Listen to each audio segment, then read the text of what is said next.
Hello friends, मैं NS. Dehari, सहायक प्राध्यापक वनस्पति शास्त्र, BCS government PG college Dhamtari.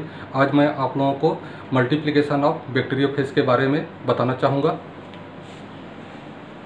Bacteriophage का मल्टीप्लिकेशन बैक्टीरियल सेल के अंदर संपन्न होने लगते हैं और बैक्टीरियल सेल के अंदर ही उसका रेप्लिकेशन संपन्न होने लगता है।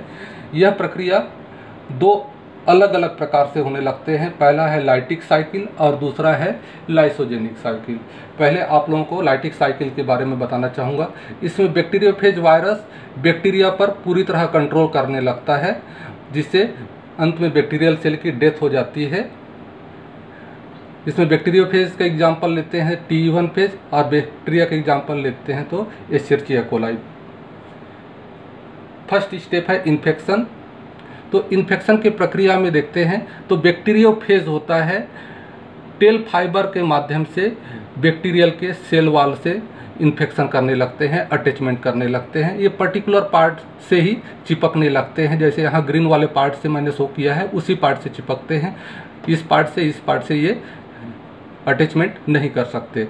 चूँकि बैक्टीरियोफेज में राइबोसोम, एंजाइम एवं अन्य फैक्टर नहीं पाई जाती, इसलिए बैक्टीरियोफेज वायरस होता है वो बैक्टीरिया पर जब आक्रमण करने लगते हैं तो उसका उपयोग करने लगते हैं।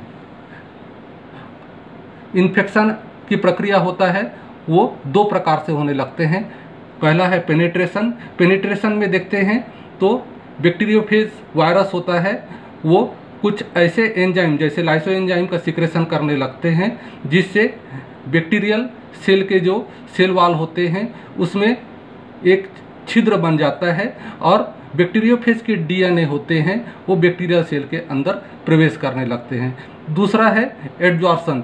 इसमें बैक्टीरियोफेज कुछ ऐसे एमिनो एसिड का सिक्रेशन करने लगते हैं और बैक्टीरिया भी एमिनो एसिड का सिक्रेशन करने लगते हैं, जिससे बैक्टीरियोफेज को बैक्टीरिया होता है अपने अंदर एडजॉर्प्शन करने लगते हैं। और जैसे ही यहाँ पर बैक्टीरियोफेज का DNA अंदर प्रवेश करने लगता है बैक्टीरियल सेल के अंदर, तो धीरे धीरे बैक्टीरिया के जो DNA होते हैं धीरे धीरे नष्ट होना चालू हो जाता है। जैसे यहाँ पर डॉट लाइन से मैंने शो किया है, यहाँ नष्ट होना चालू हो जाता है।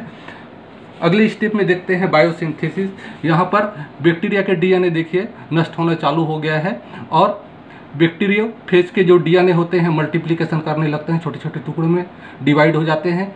और बैक्टीरियोफेज होता है जो बैक्टीरिया के राइबोसोम, एंजाइम एवं अन्य फैक्टर का उपयोग करने लगते हैं। तो इस प्रकार देखते हैं बैक्टीरिया के जो अन्य पार्ट होते हैं उसको पूरी तरह कंट्रोल करने लगते हैं और प्रोटीन सिंथेसिस भी होने लगता है, मैसेंजर RNA का भी निर्माण होने लगता है।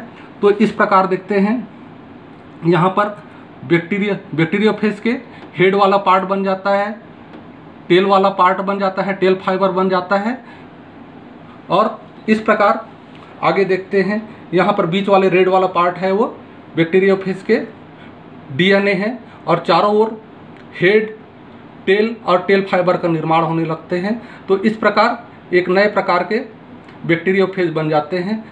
अगले स्टेप में देखते हैं बैक्टीरियोफेज होता है कुछ लाइसो एंजाइम का सिक्रेशन करने लगते हैं, जिससे बैक्टीरिया के जो सेल वॉल होते हैं वो नष्ट हो जाता है, ब्रस्ट हो जाता है, जिससे बैक्टीरियोफेज होते हैं बाहर आ जाते हैं, रिलीज हो जाते हैं। इस प्रक्रिया में देखते हैं 20 से 40 मिनट का समय लग जाता है और 50 से 200 तक न्यू फेज पार्टिकल्स का निर्माण होने लगते हैं और फिर से अब ये नए बैक्टीरिया पर आक्रमण करने लगते हैं। दूसरा साइकिल है लाइसोजेनिक साइकिल। इसमें बैक्टीरियोफेज और बैक्टीरिया दोनों एक होस्ट के रूप में मीन्स गेस्ट के रूप में इसको उपयोग करने लगते हैं। इसमें बैक्टीरियल सेल का डेथ नहीं होता, ये मेहमान के रूप में उसको उपयोग करने लगते हैं। इसमें फर्स्ट प्रक्रिया है अटैचमेंट और दूसरा है पेनिट्रेशन। ये लाइटिक साइकिल के समान ही होने लगता है। अगला स्टेप देखते हैं, स्टेप थर्ड।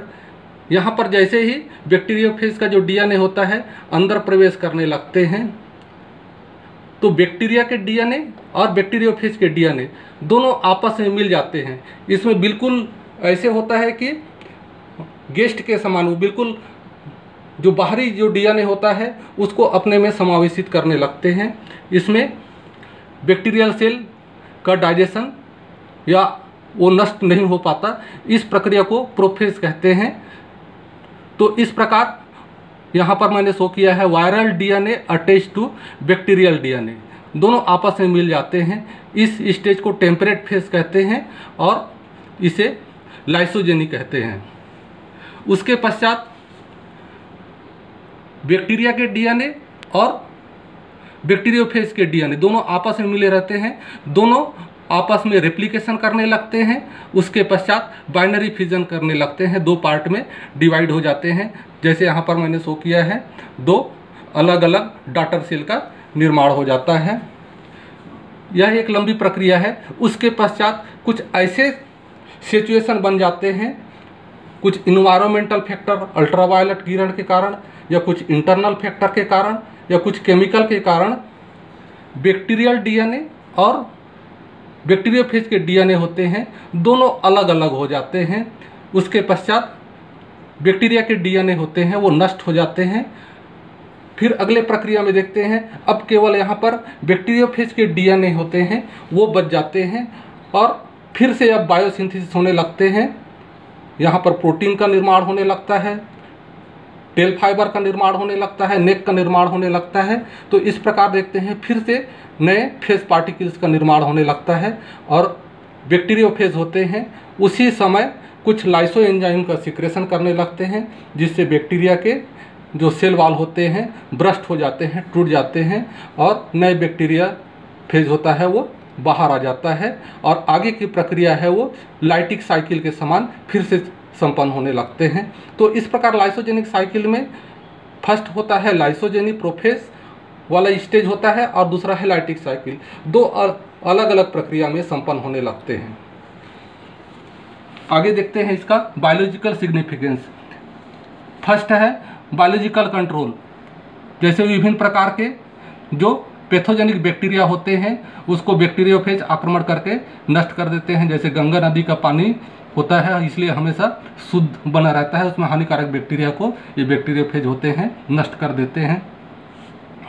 विभिन्न प्रकार के डिसीज के ट्रीटमेंट के लिए उपयोग किया जाता है, जैसे टीबी, निमोनिया, लेप्रोसी। तीसरा है जेनेटिक इंजीनियरिंग में इसका उपयोग होने लगता है। चौथा है स्पेस माइक्रोबायोलॉजी में भी इसका उपयोगिता है। तो इस प्रकार ये टॉपिक आप लोगों को अच्छा लगा होगा। Thank you.